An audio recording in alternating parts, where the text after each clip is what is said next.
ಅಂತಾರಾಷ್ಟ್ರೀಯ ಯೋಗ ದಿನವು ಯೋಗವನ್ನು ಗುರುತಿಸುವ ದಿನವಾಗಿದೆ. ಇದನ್ನು ವಿಶ್ವಸಂಸ್ಥೆಯು 2014ರಲ್ಲಿ ಅಳವಡಿಸಿಕೊಂಡ ನಂತರ ವಾರ್ಷಿಕವಾಗಿ ಜೂನ್ 21ರಂದು ಪ್ರಪಂಚದಾದ್ಯಂತ ಆಚರಿಸಲಾಗುತ್ತದೆ. ಯೋಗ ವ್ಯಾಯಾಮಗಳು ದೈಹಿಕ ಮತ್ತು ದೈಹಿಕವಾಗಿ ಗಮನಾರ್ಹ ಪ್ರಯೋಜನಗಳನ್ನು ತೋರಿಸಿವೆ.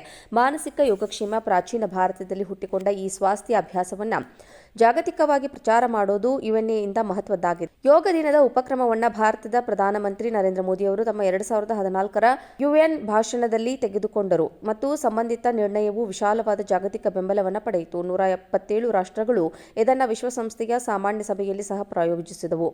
ಅದು ಸರ್ವಾನುಮತದಿಂದ ಅಂಗೀಕಾರವಾಯಿತು. ತರುವಾಯ ನ್ಯೂಯಾರ್ಕ್, ಪ್ಯಾರಿಸ್, ಬೀಜಿಂಗ್, ಬ್ಯಾಂಕಾಕ್, ಕೌಲಾಲಂಪುರಂ, ಸಿಯೋಲ್ ಮತ್ತು ನವದೆಹಲಿ ಸೇರಿದಂತೆ ವಿಶ್ವದಾದ್ಯಂತ ಜೂನ್ 21, 2015ರಂದು ಮೊದಲ ಅಂತಾರಾಷ್ಟ್ರೀಯ ಯೋಗ ದಿನವನ್ನು ಯಶಸ್ವಿಯಾಗಿ ಆಚರಿಸಲಾಯಿತು.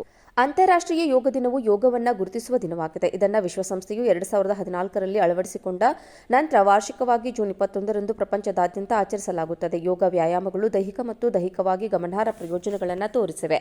ಮಾನಸಿಕ ಯೋಗಕ್ಷೇಮ ಪ್ರಾಚೀನ ಭಾರತದಲ್ಲಿ ಹುಟ್ಟಿಕೊಂಡ ಈ ಸ್ವಾಸ್ಥ್ಯ ಅಭ್ಯಾಸವನ್ನು ಜಾಗತಿಕವಾಗಿ ಪ್ರಚಾರ ಮಾಡೋದು ಯುಎನ್ಎಯಿಂದ ಮಹತ್ವದ್ದಾಗಿದೆ. ಯೋಗ ದಿನದ ಉಪಕ್ರಮವನ್ನು ಭಾರತದ ಪ್ರಧಾನಮಂತ್ರಿ ನರೇಂದ್ರ ಮೋದಿ ಅವರು ತಮ್ಮ 2014ರ ಯುಎನ್ ಭಾಷಣದಲ್ಲಿ ತೆಗೆದುಕೊಂಡರು ಮತ್ತು ಸಂಬಂಧಿತ ನಿರ್ಣಯವು ವಿಶಾಲವಾದ ಜಾಗತಿಕ ಬೆಂಬಲವನ್ನು ಪಡೆಯಿತು. 177 ರಾಷ್ಟ್ರಗಳು ಇದನ್ನು ವಿಶ್ವಸಂಸ್ಥೆಯ ಸಾಮಾನ್ಯ ಸಭೆಯಲ್ಲಿ ಸಹ ಪ್ರಾಯೋಜಿಸಿದವು. ಅದು ಸರ್ವಾನುಮತದಿಂದ ಅಂಗೀಕಾರವಾಯಿತು. ತರುವಾಯ ನ್ಯೂಯಾರ್ಕ್, ಪ್ಯಾರಿಸ್, ಬೀಜಿಂಗ್, ಬ್ಯಾಂಕಾಕ್, ಕೌಲಾಲಂಪುರಂ, ಸಿಯೋಲ್ ಮತ್ತು ನವದೆಹಲಿ ಸೇರಿದಂತೆ ವಿಶ್ವದಾದ್ಯಂತ ಜೂನ್ 21, 2015ರಂದು ಮೊದಲ ಅಂತಾರಾಷ್ಟ್ರೀಯ ಯೋಗ ದಿನವನ್ನು ಯಶಸ್ವಿಯಾಗಿ ಆಚರಿಸಲಾಯಿತು.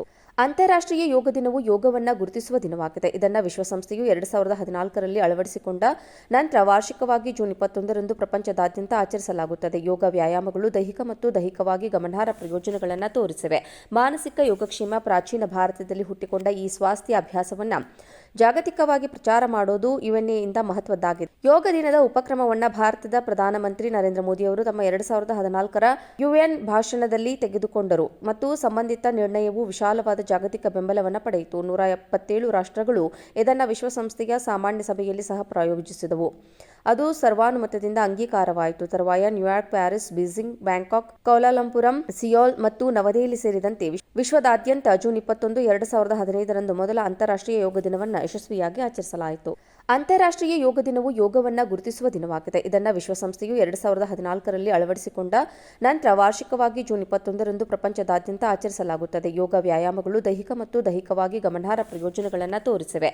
ಮಾನಸಿಕ ಯೋಗಕ್ಷೇಮ ಪ್ರಾಚೀನ ಭಾರತದಲ್ಲಿ ಹುಟ್ಟಿಕೊಂಡ ಈ ಸ್ವಾಸ್ಥ್ಯ ಅಭ್ಯಾಸವನ್ನು ಜಾಗತಿಕವಾಗಿ ಪ್ರಚಾರ ಮಾಡೋದು ಯುಎನ್ಎಯಿಂದ ಮಹತ್ವದ್ದಾಗಿದೆ. ಯೋಗ ದಿನದ ಉಪಕ್ರಮವನ್ನು ಭಾರತದ ಪ್ರಧಾನಮಂತ್ರಿ ನರೇಂದ್ರ ಮೋದಿ ಅವರು ತಮ್ಮ 2014ರ ಯುಎನ್ ಭಾಷಣದಲ್ಲಿ ತೆಗೆದುಕೊಂಡರು ಮತ್ತು ಸಂಬಂಧಿತ ನಿರ್ಣಯವು ವಿಶಾಲವಾದ ಜಾಗತಿಕ ಬೆಂಬಲವನ್ನು ಪಡೆಯಿತು. 177 ರಾಷ್ಟ್ರಗಳು ಇದನ್ನು ವಿಶ್ವಸಂಸ್ಥೆಯ ಸಾಮಾನ್ಯ ಸಭೆಯಲ್ಲಿ ಸಹ ಪ್ರಾಯೋಜಿಸಿದವು. ಅದು ಸರ್ವಾನುಮತದಿಂದ ಅಂಗೀಕಾರವಾಯಿತು. ತರುವಾಯ ನ್ಯೂಯಾರ್ಕ್, ಪ್ಯಾರಿಸ್, ಬೀಜಿಂಗ್, ಬ್ಯಾಂಕಾಕ್, ಕೌಲಾಲಂಪುರಂ, ಸಿಯೋಲ್ ಮತ್ತು ನವದೆಹಲಿ ಸೇರಿದಂತೆ ವಿಶ್ವದಾದ್ಯಂತ ಜೂನ್ 21, 2015ರಂದು ಮೊದಲ ಅಂತಾರಾಷ್ಟ್ರೀಯ ಯೋಗ ದಿನವನ್ನು ಯಶಸ್ವಿಯಾಗಿ ಆಚರಿಸಲಾಯಿತು.